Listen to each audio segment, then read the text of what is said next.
I should have listened to the locals when they told me not to take Route 491 after sunset. Now I understand why they still call it the Devil's Highway, even years after they changed the number from 666. I was driving back to Albuquerque from a business trip in Shiprock. The sun had just dipped below the horizon, painting the desert sky in deep purples and blood reds. My GPS estimated another 3 hours of driving, and I figured I could make good time on the empty road. The first hour was uneventful. Just me, my old Honda Civic, and miles of darkness broken only by my headlights. The radio kept cutting in and out, eventually dissolving into static. I switched it off, preferring the silence to the white noise. That's when I first noticed the smell. It was like wet dog mixed with copper and rotting meat. I checked my AC vents, thinking maybe a small animal had crawled into my engine and died. The smell got stronger. Something's wrong. Something's very wrong. In my rearview mirror, I caught a glimpse of headlights far behind me. I felt relieved. Another traveler on this godforsaken stretch of road. But as I watched, the lights seemed to flicker and dance, moving in ways that didn't match the road's curve. The lights grew closer, impossibly fast.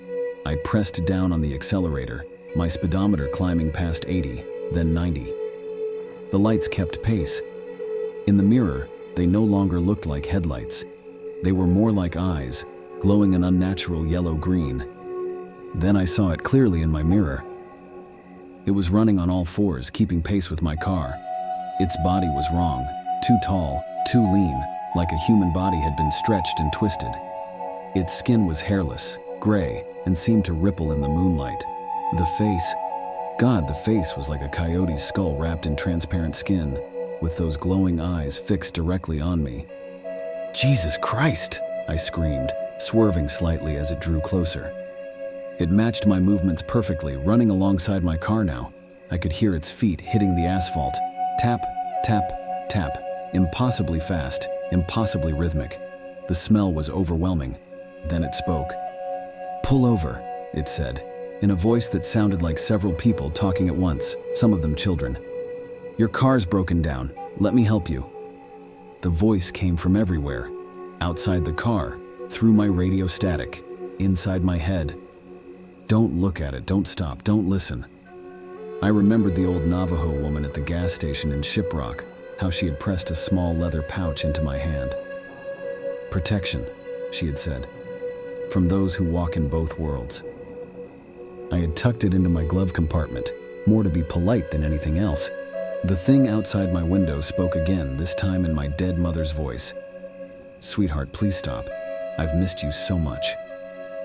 With one hand on the wheel, I fumbled for the glove compartment, fingers searching desperately for the pouch. The creature slammed against my driver's side window, its elongated fingers leaving steaming streaks on the glass.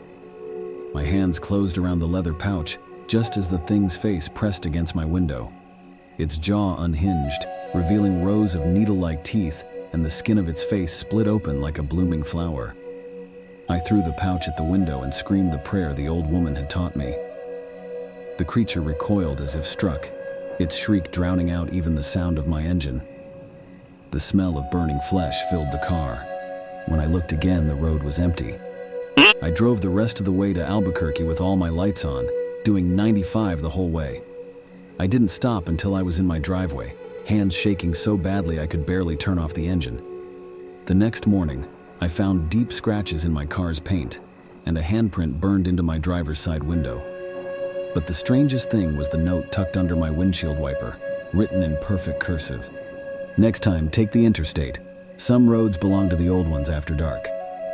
I still drive that route sometimes, but only during the day, and I keep the leather pouch hanging from my rearview mirror now. Sometimes when I pass that stretch of highway, I catch a familiar scent on the wind, and my rearview mirror shows yellow-green eyes watching from the desert scrub. But as long as the sun is up, they can't touch me. At least that's what I keep telling myself.